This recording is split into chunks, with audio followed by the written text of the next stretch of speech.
سے بہتر ہے۔ یاد رکھیے، اگر اچھی نیت نہ کی جائے تو کسی بھی عمل خیر کا ثواب نہیں ملتا، اور جتنی زیادہ اچھی نیتیں کریں گے انشاءاللہ تعالی ثواب بھی اتنا ہی زیادہ ملے گا۔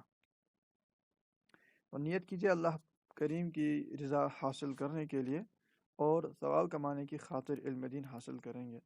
جو کچھ سیکھیں گے دوسروں تک پہنچانے کی بھی کوشش کریں گے۔ مزید نیت کیجیے کہ ہم سرکار دو عالم نور مجسم صلی اللہ تعالی علیہ وآلہ وسلم کا مبارک ذکر سنیں گے اور اس کی برکتیں حاصل کریں گے، کیونکہ سرکار دو عالم صلی اللہ تعالی علیہ وسلم کا ذکر خیر کرنا یہ روحوں کی زندگی ہے، اور یعنی اس سے جو ہے نا روح تازہ ہو جاتی ہے، ایمان مضبوط ہوتا ہے۔ سرکار دو عالم صلی اللہ تعالی علیہ وسلم کا ذکر پاک کرنا ایک ایسا عظیم کام ہے کہ جب ہم قرآن پڑھتے ہیں تو قرآن کریم میں بھی ہم جگہ بجگہ ایسی مبارک آیتیں پڑھتے ہیں جن میں سرکار صلی اللہ تعالی علیہ وسلم کی عظمت اور شان کو بیان کیا گیا ہے۔ یہاں تک کہ مفسرین فرماتے ہیں کہ پورا قرآن کریم ہی سرکار صلی اللہ علیہ وسلم کی نعت پر مشتمل ہے، جس میں سرکار صلی اللہ علیہ وسلم کی تعریفیں کی گئی ہیں۔ اور مفسرین فرماتے ہیں کہ ایسے بھی بزرگ ہوئے ہیں جنہوں نے ہر آیت سے سرکار صلی اللہ تعالی علیہ وسلم کی نعت بھی ثابت کی ہے۔ لہٰذا یہ ایک عظیم الشان موضوع بھی ہے، اور اپنے دلوں کو روشن کرنے کا ذریعہ ہے، اپنی قبروں کو روشن کرنے کا ذریعہ ہے، اپنی آخرت کو روشن کرنے کا ذریعہ ہے، پرصراط پر پار ہونے کا ذریعہ سرکار دو عالم صلی اللہ تعالی علیہ وسلم کا مبارک ذکر کرنا ہے۔ اور یہ ظاہر سی بات ہے کہ حضور صلی اللہ تعالی علیہ وسلم کا ذکر کرتے وقت بندے کا دل خوف سے بھی تھرانا بھی چاہیے کہ کہیں ایسا نہ ہو کہ معاذ اللہ کوئی بے ادبی سرزد ہو۔ لہٰذا آپ سب سے عرض ہے کہ انتہائی ادب اور احترام کے ساتھ، انتہائی عاجزی کے ساتھ سرکار علیہ الصلاۃ والسلام کا مبارک ذکر سننے کی نیت کر لیجئے۔ دو زانوں بیٹھ جائیے، ممکن ہو تو قبلہ رو بیٹھیں، ممکن ہو تو شور وغیرہ سے دور رہ کر الگ کمرے میں بیٹھ کر انتہائی توجہ کے ساتھ، بلکہ سرکار صلی اللہ تعالی علیہ وسلم کا مبارک تصور باندھ کر یہ مبارک کلمات سنیں جو ہمارے بزرگان دین نے ہمیں لکھ کے دیے ہیں کہ حضور علیہ الصلاۃ والسلام سے متعلق ہمیں کیا کیا عقائد رکھنے چاہیے۔ ابتداً عرض کرتا چلوں، یاد رکھیے چونکہ الحمدللہ عقائد و فقہ کلاسز جاری ہیں، ابھی تو فقہی مسائل جو ہے وہ بیان نہیں ہوئے ہیں، انشاءاللہ تعالی جب بیان ہوں گے تو ابھی جو ہے عقائد یہ جو ہے نا سبق چل رہا ہے۔ اس حوالے سے عرض کر دوں کہ یاد رکھیے گا عقائد کی دو قسمیں ہوتی ہیں، یعنی عقیدے کی دو قسمیں ہوتی ہیں۔ پہلے تو عقیدہ کس کو کہتے ہیں؟ عقیدہ اس بات کو کہتے ہیں جس بات کو انسان اپنا دین بنا لیتا ہے، یہ تو عقیدہ کہلاتا ہے، اور اس کا لفظی معنی ہوتا ہے گانٹھ لگانا، ٹھیک ہے؟ یہ مضبوط بندہ جو ہے دل میں یہ عقیدہ جما لیتا ہے نا، جس کو ہم بولتے ہیں یقین جما لیتا ہے۔ تو جس بات کو انسان اپنا دین بنا لے اس کو عقیدہ کہا جاتا ہے۔ پھر اس کی دو اقسام ہوتی ہیں، ایک تو ہوتا ہے صحیح عقیدہ، دوسرا ہوتا ہے غلط عقیدہ۔ صحیح عقیدے کی پھر مزید اقسام ہیں کہ صحیح عقیدہ جو ہے نا یہ دو اعتبار سے ہوتا ہے، یاد رکھیے گا۔ پہلی قسم عقائد کی وہ ہوتی ہے کہ جنہیں رکھنا اس قدر ضروری ہوتا ہے کہ اگر ان کو نہ رکھے بندہ، یا ان میں سے ایک کا بھی انکار کر دے، یا ان میں سے ایک پر بھی شک کر دے، وہ دائرہ اسلام سے خارج ہو جاتا ہے۔ اس عقائد کی قسم کو ضروریات دین کہتے ہیں۔ دو قسمیں عقائد کی ہیں، یعنی صحیح عقائد کی دو قسمیں ہوتی ہیں۔ ایک تو ہوتی ہے وہ قسم کہ جن کو رکھے بغیر بندہ مسلمان ہی نہیں ہوتا، بلکہ ان میں سے ایک پر بھی شک بھی کرے تب بھی دائرہ اسلام سے خارج ہوتا ہے، اسے ضروریات دین کہتے ہیں۔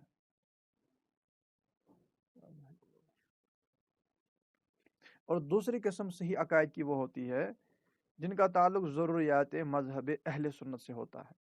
پہلی قسم کیا ہے؟ ضروریات دین۔ انشاءاللہ تعالی اس کی وضاحت ہے جو آگے آئے گی، اس وقت مختصراً یاد رکھیے کہ پہلی قسم ضروریات دین ہوتے ہیں کہ ان کو رکھے بغیر بندہ مسلمان نہیں ہوتا، بلکہ ان میں ادنا شک کرنے والا بھی بالیقین کافر ہوتا ہے۔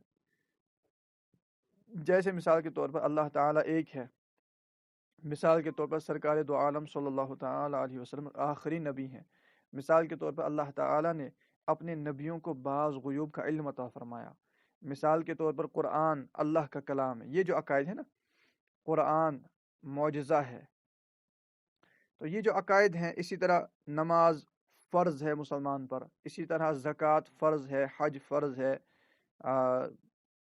تو یہ جو عقائد ہیں یہ ضروریات دین کہلاتے ہیں، اور بھی عقائد ہیں، اور ان کو رکھے بغیر بندہ مسلمان نہیں ہوتا۔ اور دوسری قسم عقائد کی وہ ہوتی ہے جنہیں ضروریات مذہب اہل سنت کہتے ہیں، کہ ان کو رکھے بغیر بندہ دائرہ اہل سنت سے خارج ہوتا ہے، مسلمان تو رہتا ہے لیکن سنی صحیح العقیدہ نہیں رہتا۔ اور یاد رکھیے گا وہ بد مذہب اور گمراہ بن جاتا ہے، اور بد مذہب اور گمراہ بننا بھی کوئی معمولی بات نہیں ہوتی۔ بد مذہب سے متعلق جو روایتیں ہیں نا کہ وہ اللہ تعالیٰ انہیں ناپسند فرماتا ہے، یا ان کے عذاب سے متعلق جو روایتیں ہیں، تو اس سے ظاہر سی بات ہے پتہ چلتا ہے کہ بد مذہب ہونا بھی کوئی معمولی بات نہیں ہوتی۔ تو یہ دوسری قسم ہے عقائد کی جن کا تعلق ضروریات مذہب اہل سنت سے ہوتا ہے۔ اب انبیاء علیہ الصلوۃ والسلام کے بارے میں جب عقائد پڑھتے ہیں تو ان میں دونوں طرح کے عقائد آتے ہیں، ضروریات دین بھی بیان کیے جاتے ہیں اور ضروریات مذہب اہل سنت بھی بیان کیے جاتے ہیں۔ تو یہ تھوڑی سی میں اس کی وضاحت کر دی۔ اب سرکار صلی اللہ علیہ وسلم کے جو عقائد پڑھے تھے وہ آگے ہم لے کر چلتے ہیں۔ اس میں ہم نے یہ پڑھا تھا کہ اور انبیاء علیہ الصلوۃ والسلام کی بعثت جو ہے وہ کسی خاص قوم کی طرف ہوئی، یعنی انہیں کسی خاص قوم کی طرف بھیجا گیا، لیکن سرکار دو عالم صلی اللہ تعالی علیہ وسلم کو تمام مخلوقات کی طرف، چاہے وہ انسان ہوں، جنات ہوں، ملائکہ ہوں، حیوانات ہوں، جمادات کہتے ہیں جمی ہوئی، یعنی جو جیسے پتھر ہے، ٹھیک ہے، یہ جمادات، نباتات کہتے ہیں جو اگنے والی چیزیں ہوتی ہیں، غرض تمام کائنات کی طرف سرکار دو عالم صلی اللہ علیہ وسلم مبعوث کیے گئے، انہیں بھیجا گیا۔ لہٰذا جس طرح انسان کے ذمہ حضور علیہ الصلوۃ والسلام کی اطاعت کرنا فرض ہے، اسی طرح ہر مخلوق پر سرکار دو عالم صلی اللہ تعالی علیہ وسلم کی فرما برداری کرنا یہ لازم اور ضروری اور فرض ہے، ہر مخلوق پر۔ جب یہ کہا گیا نا کہ ہر مخلوق پر، اس میں تمام شامل ہو گئے، اب یہ چاہے چاند ہو یا سورج ہو، اب یہ درخت ہوں یا جمادات ہوں، نباتات ہوں، حیوانات ہوں یعنی جانور، یا اڑنے والے پرندے ہوں، یا جنات ہوں، یا انسان ہوں، یا ملائکہ ہوں، سب پر سرکار دو عالم صلی اللہ علیہ وسلم کی اطاعت کرنا، فرما برداری کرنا، یاد رکھیے گا یہ سب پر لازم اور ضروری اور فرض ہے۔ حضور صلی اللہ تعالی علیہ وسلم ملائکہ، انسان، جنات، حور و غلمان، میں نے عرض کیا تھا حور جنتی کی جو بیوی ہوگی اس کو حور کہتے ہیں، غلمان جو جنت کے غلام ہوں گے، یعنی جنت میں جو غلام ہوں گے وہ، حیوانات، جمادات، غرض تمام عالم کے لیے رحمت ہیں۔ پہلا عقیدہ کیا تھا؟ پہلا عقیدہ یہ تھا کہ تمام مخلوقات کی طرف مبعوث کیے گئے، بھیجے گئے رسول بنا کر۔ دوسرا عقیدہ یہ ہے کہ تمام عالم کی طرف رحمت بنا کر بھی بھیجے گئے۔ اور یہ عالم میں نے عرض کیا تھا جب ہم اللہ کی ذات و صفات کے بارے میں عقائد پڑھ رہے تھے، عالم کے بارے میں نے عرض کیا تھا کہ عالم کسے کہتے ہیں؟ اللہ تعالیٰ کی ذات و صفات کے علاوہ جو کچھ ہے وہ عالم کہلاتا ہے۔ تمام انبیاء علیہ الصلوۃ والسلام، کائنات، آسمان، زمینیں، ملائکہ، اور جو کچھ ہے یہ سب عالم کہلاتا ہے۔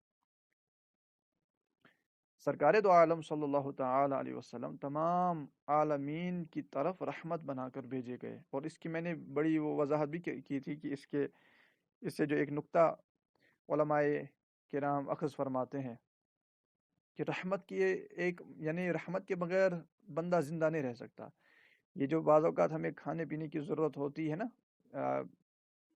پڑتی ہی رہتی ہے، مکان کی حاجت رہتی ہے کہ بندہ کسی جگہ کے اندر رہے، لیکن ان کے بغیر بھی کچھ نہ کچھ دیر زندہ رہنا ممکن ہوتا ہے۔ یہاں تک کہ سب سے زیادہ بندے کو جیسے کھانے کی ضرورت ہے تو اس کے بغیر بھی کئی دن بندہ زندہ رہ سکتا ہے، پانی کے بغیر بھی ایک دو دن ہی صحیح لیکن زندہ رہ سکتا ہے، ہوا کے بغیر خواہ 1 منٹ ہی صحیح لیکن کچھ دیر کے لیے بندہ زندہ رہ سکتا ہے۔ لیکن رحمت، ایک یہ رحمت کے بارے میں نے عرض کیا تھا کہ رحمت جو ہے نا، اس کے بغیر کائنات ایک لمحے کے لیے بھی ٹک نہیں سکتی خدا کی رحمت کے بغیر۔ اور اللہ فرماتا ہے کہ میں نے سرکار یعنی نبی اکرم صلی اللہ تعالی علیہ وسلم کو رحمت بنا کر بھیجا۔ تو جب سرکار صلی اللہ علیہ وسلم تمام عالمین کے لیے رحمت ہیں، پتہ چلا کہ تمام عالمین، تمام عالم جو ہیں یہ اگر ٹکے ہوئے ہیں، کھڑے ہیں، تو سرکار صلی اللہ علیہ وسلم کے صدقے کھڑے ہوئے ہیں، کیونکہ یہ تمام عالمین رہنے کے لیے کہ یہ باقی رہیں رحمت کے محتاج ہیں، اور رحمت ہمارے آقا صلی اللہ تعالی علیہ وسلم ہے۔ لہٰذا اس اعتبار سے بھی سمجھ آ گیا کہ تمام عالمین حضور علیہ الصلوۃ والسلام کے محتاج ہیں۔ لیکن مسلمانوں کے لیے بڑی خوشخبری کیا ہے کہ حضور علیہ الصلوۃ والسلام مسلمانوں پر نہایت ہی مہربان ہیں، رحمت للعالمین تو ہے ہی ہیں، لیکن مؤمنین کے لیے مزید یہ کہ ان پر مہربان قرآن میں فرمایا گیا نا، بالمؤمنین رؤوف الرحیم، ان پر تو نہایت ہی مہربان ہے۔ کن پر؟ مؤمنین پر۔ سبحان اللہ، یہاں تک کہ اعمال ہمارے یہ سرکار صلی اللہ تعالی علیہ وسلم انہیں جانتے ہیں۔ کوئی مسلمان کسی مصیبت میں گرفتار ہو، مسلمانوں کی قوم مصائب میں گرفتار ہو، تو سرکار صلی اللہ تعالی علیہ وسلم پر یہ گرا ہوتا ہے، یعنی اس سے انہیں تکلیف پہنچتی ہے۔ یہ قرآن میں فرمایا لقد جاءکم رسول من انفسکم عزیز علیہ ما عنتم حریص علیکم بالمؤمنین رؤوف الرحیم، تمہاری بلائی کے نہایت چاہنے والے ہیں، حریص علیکم، تمہاری بلائی کے نہایت چاہنے والے ہیں۔ اور اسی میں فرمایا کہ ان پر تمہارا محنت میں، مشقت میں پڑنا یہ گرا گزرتا ہے۔ پھر فرمایا بالمؤمنین رؤوف الرحیم، مومنوں پر تو 2 مرتبہ فرمایا رؤوف، رحیم ہے، یعنی مہربان ہے، کمال درجے کے مہربان اپنے امتیوں پر ہیں۔ سبحان اللہ۔ اسی طرح کہ سرکار دو عالم نور مجسم صلی اللہ تعالی علیہ وسلم خاتم النبیین ہیں، یہ اگلا عقیدہ ہے۔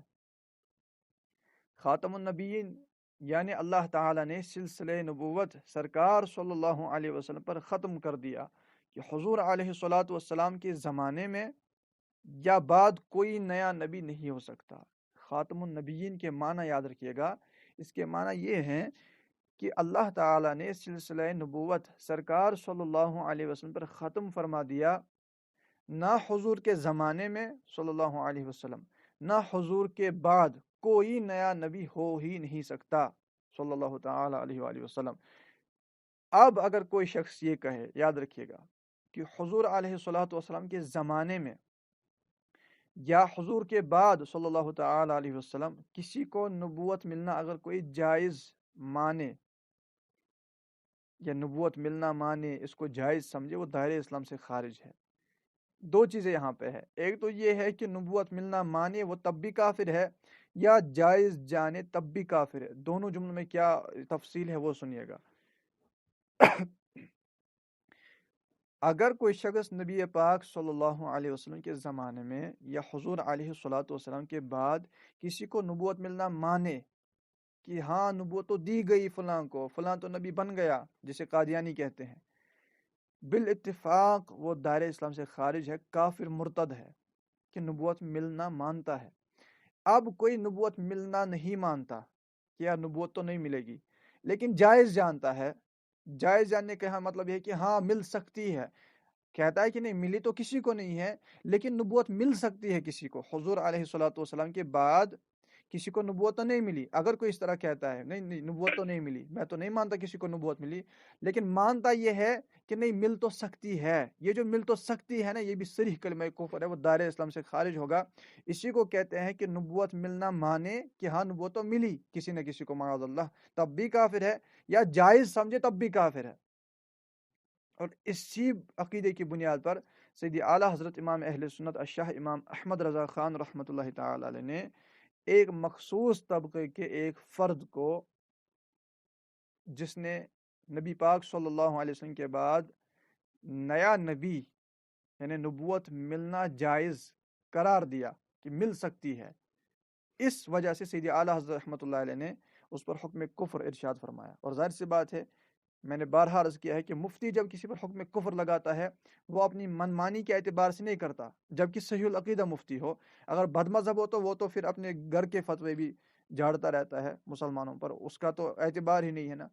بد مذہب ویسے بھی معتمد نہیں ہوتا، میں سنی صحیح العقیدہ علماء کی بات کر رہا ہوں جو معتمد ہوتے ہیں، وہ تبھی کوئی بات ارشاد فرماتے ہیں جبکہ قرآن و حدیث کی روح سے اس کے لیے وہ حکم ثابت ہو رہا ہوتا ہے، اور یہ حضرات وہی حکم آگے بڑھاتے ہیں کہ تمہارے اس جملے کی وجہ سے یا تمہارے اس فعل کی وجہ سے قرآن و حدیث کے اصولوں کے مطابق یہ حکم تم پر لگتا ہے۔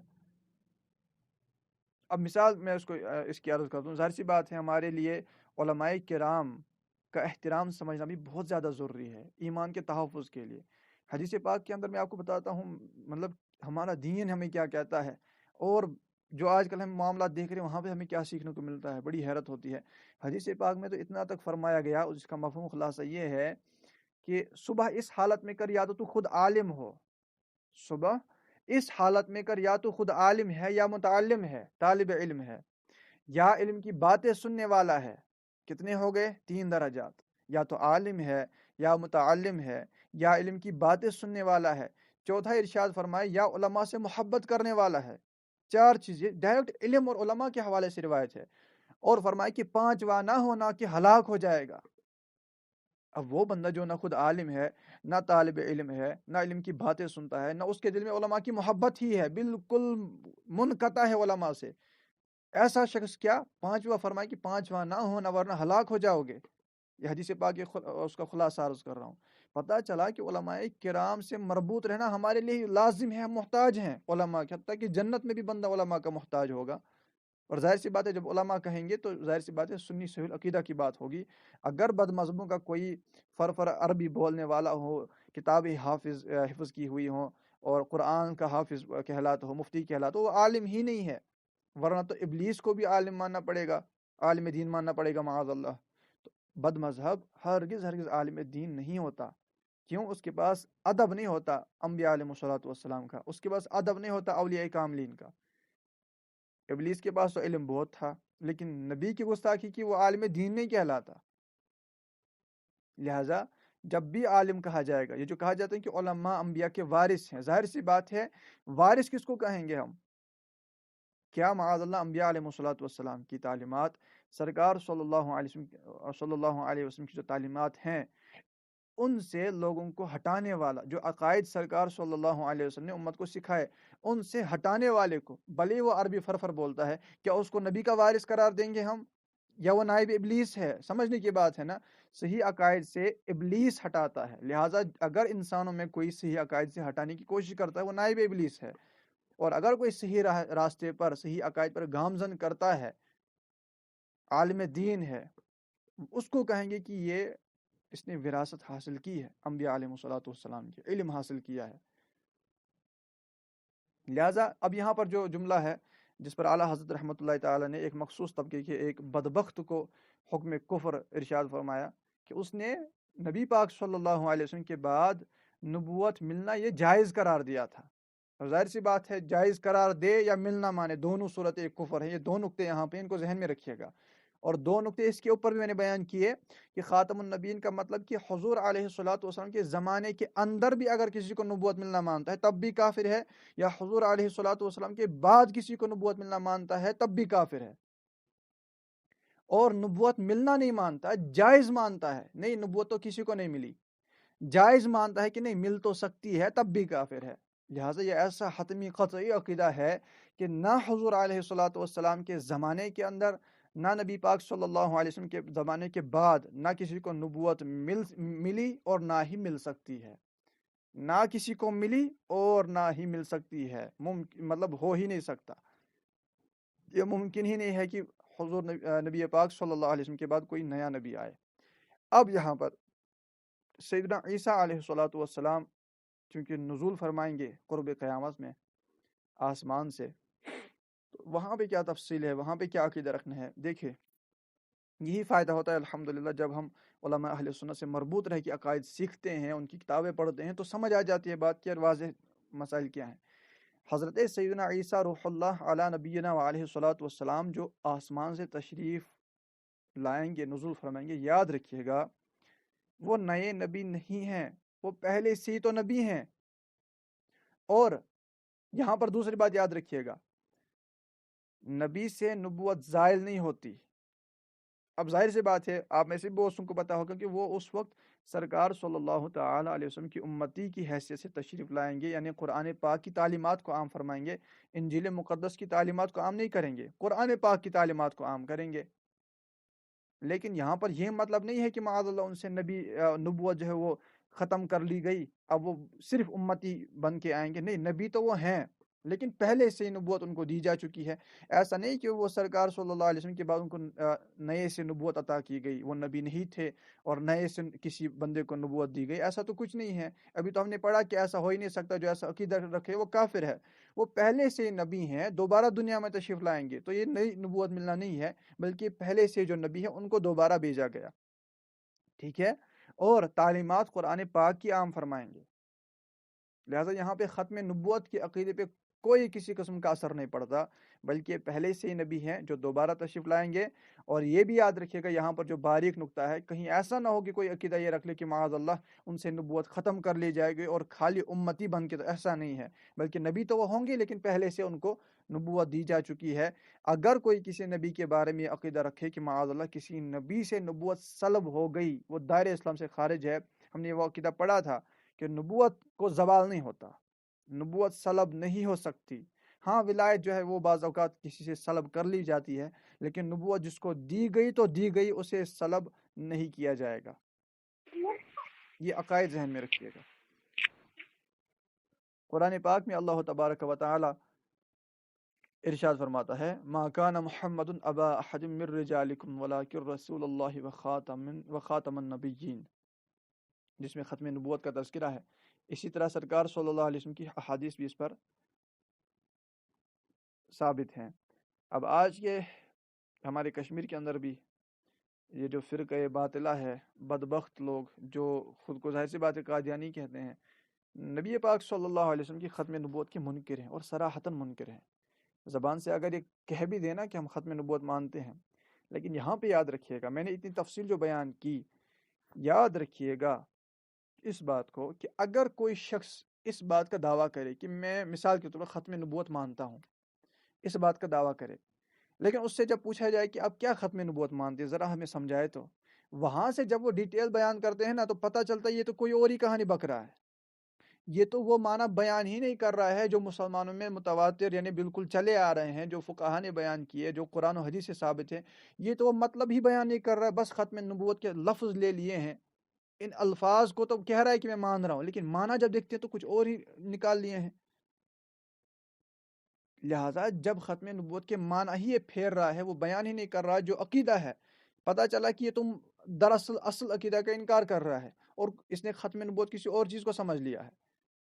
اب مثال میں آپ کو دیتا ہوں، کوئی کہے کہ میں خدا کو مانتا ہوں، میرا خدا پر ایمان ہے، میں اللہ کو مانتا ہوں، ٹھیک بات ہے، لیکن جب عقیدہ اس سے سنتے ہیں، وہ بولتا ہے کہ یار اللہ جو ہے نا وہ تو ہماری طرح جسم و جسمانیت والا ہے۔ اب پتہ چلا یہ تو خدا کو حقیقت میں مان ہی نہیں رہا ہے، یہ تو کسی اور کو خدا سمجھ بیٹھا ہے۔ یہ بات سمجھیے گا۔ لہٰذا جو ہم مانتے ہیں نا، جو فقہا علماء اولیاء نے ہمیں سمجھا ہے، ہمیں وہی ماننا پڑے گا، نہیں یہ کہ الفاظ مان رہے اور مانا جو ہے وہ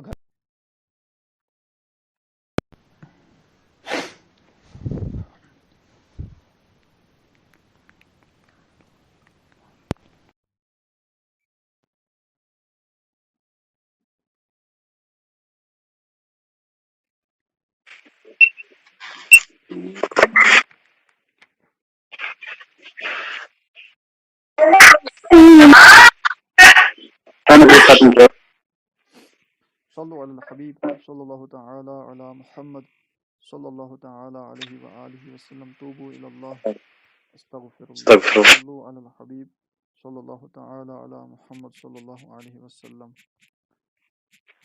جزا اللہ عنا محمد ما ہوا اہلہ.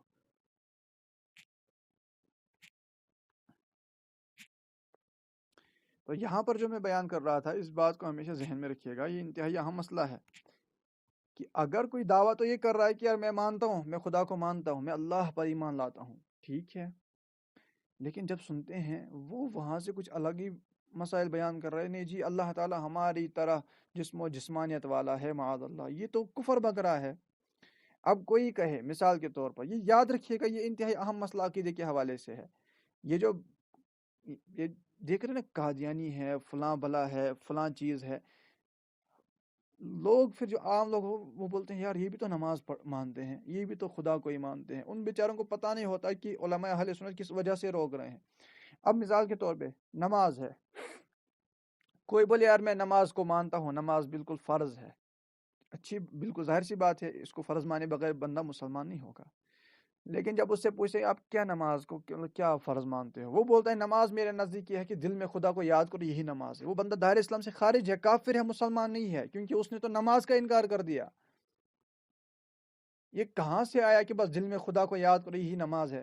اور آج کل تو ایک اور بدبخت فرقہ نکلا ہوا ہے کہ جو نماز کی اب اقسام بیان کر رہے ہیں، اور اس میں پھر جو نماز ہم پڑھتے ہیں وہ بولتے ہیں کہ اب میں وہ وسوسے یہاں پہ بیان نہیں کرنا چاہتا، وہ بھی ایک الگ قوم ہے. لہٰذا آپ کے ایمان کے تحفظ کے لیے، ہمارے ایمان کے تحفظ کے لیے یہ باتیں پتہ ہونی چاہیے کہ جو ہم مان رہے ہیں نا وہ اسی طرح ماننا پڑے گا جس طرح ہمیں قرآن و حدیث میں بیان کیا گیا. اب مثال کے طور پہ ایک اور بندہ اٹھا تھا ہندوستان میں، سر سید جس کو لوگ کہتے ہیں، حالانکہ وہ پکا مرتد ہو چکا تھا، جس نے اپنے عقائد گڑھ لیے تھے اور انگریزوں کا نام لیوا اور انگریزوں کے تلوے چاٹنے والا تھا. اب اس بندے نے یاد رکھیں، یہ بات یاد رکھیے گا، یہ مرتد ہو گیا تھا، مسلمان نہیں تھا. یہ پہلی بات اس کے بارے میں یاد رکھیں، جس کو لوگ سر سید کہتے ہیں. اب جب اس کی فلاسفری سنتے ہیں، یہ بولتا ہے میں بھی جنت مانتا ہوں. اب ٹھیک ہے جنت مانتے ہو تو کیا جنت مانتے ہو؟ جنت کے حوالے سے کہتا ہے کہ یار جنت جو ہے نا یہ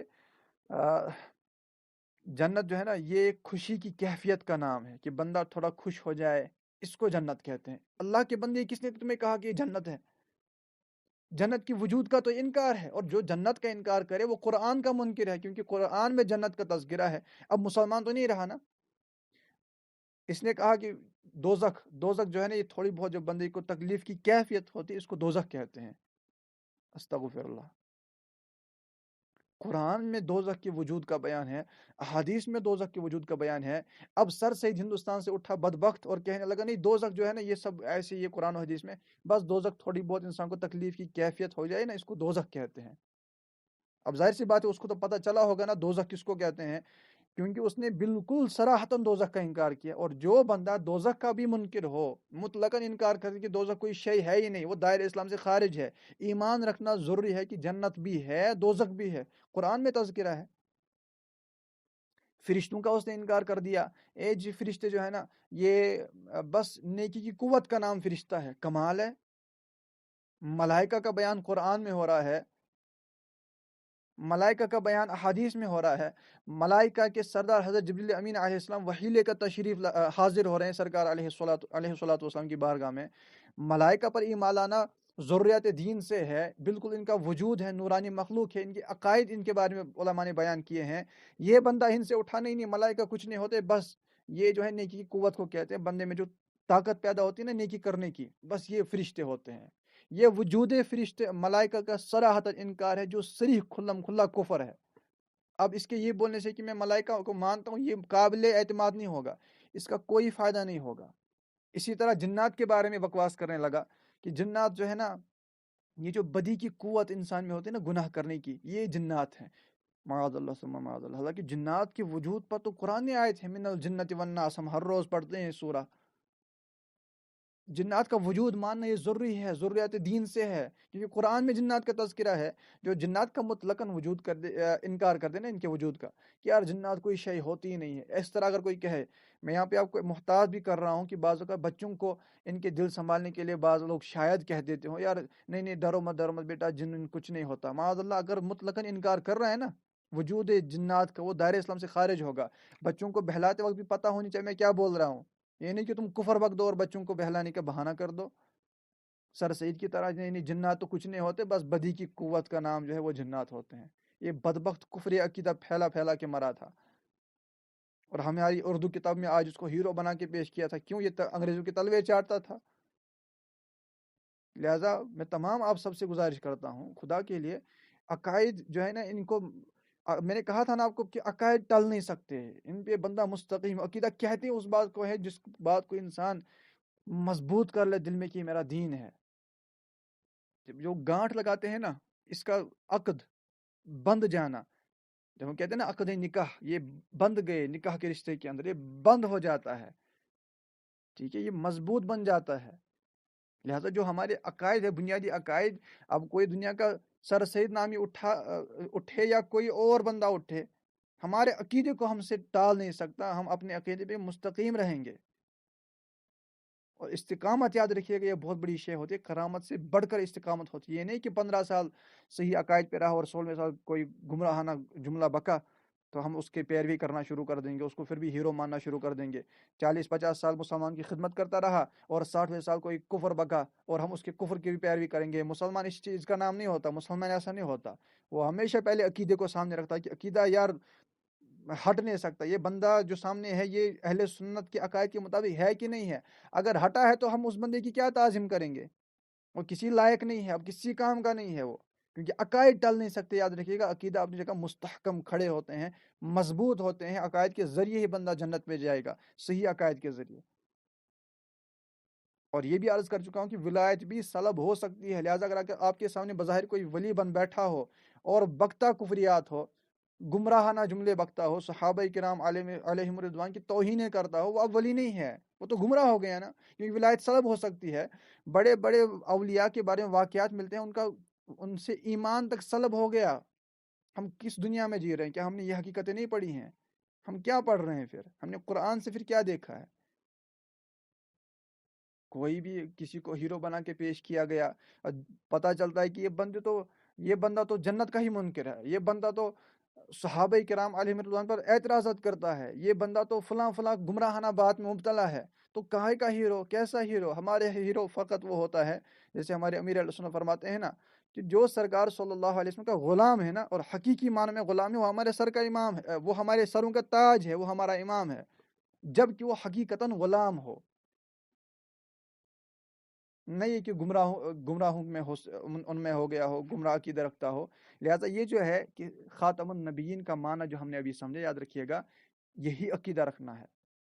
یہ نہیں کہ اوپر سے الفاظ مان لے، میں خدا کو مانتا ہوں، پتہ چلا کہ تو خدا کو اپنی طرح مان بیٹھا ہے، کیا خدا کو مانتا ہے؟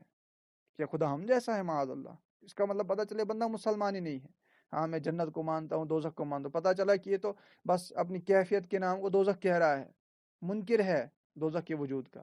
لہذا ماننا وہی ضروری ہے جو کچھ قرآن و حدیث سے ہمیں بیان کیا گیا، اور جو کچھ ہمیں اولیاء کرام نے، فقہاء عظام نے ہمیں سمجھایا ہے، مستند جو ہمارے سامنے کتابیں ہیں۔ اس لیے ہم الحمدللہ اہل سنت جو ہے رابطے میں ہیں، یعنی ہمارا ربط ہے اولیاء کاملین سے، ہوتے ہوتے ہم جاتے ہیں۔ ایسا نہیں کہ ہم اپنے عقل کا اجتہاد پیش کرتے ہیں، جب میں آ گیا بس جو بزرگان دین تھے انہوں نے کچھ سمجھا ہی نہیں تھا، بس میں ہوں، مجھے عربی کے الفاظ آ گئے، بس میں جو سمجھوں وہی دین ہے۔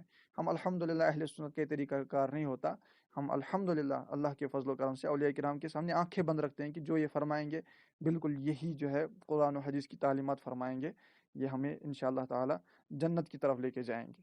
لہٰذا اس معاملے کو، اس نازک مسئلے پر جس پر میں نے آج زیادہ وقت لے لیا، اور ہے بھی انتہائی نازک، کیونکہ اس بنا پر جو ہے نا، اس کو نہ سمجھنے کی وجہ سے بہت سارے لوگ گمراہ ہو گئے، کہتے ہیں نہیں فلاں بھی تو مانتا ہے، نہیں بس یہ تعویل بیان کر رہا ہے، فلاں بھی تو فلاں چیز پر عقیدہ اس کا ایمان ہے، لیکن بس یہ باتیں بیان کر رہا ہے۔ وہ جو یہ باتیں بیان کر رہا ہوتا ہے نا، وہی ٹکرا رہی ہوتی ہے اسلام کے عقیدے کے ساتھ، پھر اسی بات پر اس کو بعضوں کا کفر میں جا پڑتا ہے، بعضوں کا گمراہ ہو جاتا ہے۔ لہٰذا ہمیں چاہیے کہ ہم اولیاء کرام کے راستے پر رہیں. تو اللہ تعالیٰ کا فضل و کرم ہے جس نے آج کے دور میں ہمیں امیر اہل سنت کا دامن دیا اور سیدی اعلیٰ حضرت رحمۃ اللہ علیہ کی پہچان دی، جنہوں نے بس الحمدللہ بدعات کا رد کیا، اور ہمارے ایمان ایشیا میں جتنے رہنے والے ہیں نا، سب ان کے احسان تلے ہیں سیدی اعلیٰ حضرت رحمۃ اللہ تعالیٰ علیہ کے. اللہ پاک آپ سب کو سلامت رکھے. آپ نے شرکت فرمائی، جزاک اللہ خیرہ. سب سے عرض ہے کہ اسی طرح روزانہ شرکت فرمایا کریں. اللہ تعالیٰ سب کو بہترین جزا عطا فرمائے. دعاؤں میں یاد رکھیے گا. اگر کوئی اسلام بہن کچھ بیان کر رہی ہو، کوئی اسلامی بھائی اگر اس بیان کو سن لے تو کیا اس لیے جائز ہوگا کہ نہیں، یہ سوال آیا ہے. دیکھیں یہ جو ہے نا اسلامی بہن، اگر تو پہلے یہ بات یاد رکھیے گا کہ اسلامی بہن اگر نعت پڑھ رہی ہے، تلاوت قرآن کر رہی ہے، تو غیر محرم مرد تو نہیں سن سکتے. ترنم والی آواز جو ہے نا اس طرح جائز نہیں ہے. اب ڈائریکٹ جو الفاظ ہم ادا کر رہے ہیں تو اس طرح بھی اسلامی بھائی کو اس سے بچنا چاہیے. اس کی وجہ سے کوئی حاجت نہیں ہے، کیونکہ آلریڈی جو ہے ہمارے پاس وہ مواد موجود ہے جس کے ذریعے اسلامی بھائی اصلاح پذیر ہو سکے. اب عورتوں کے بیان سننا شروع کر دے گا تو یہ پھر اس میں دیگر مسئلے مسائل بھی کھڑے ہو سکتے ہیں. جزاک اللہ خیرہ. آمین آمین.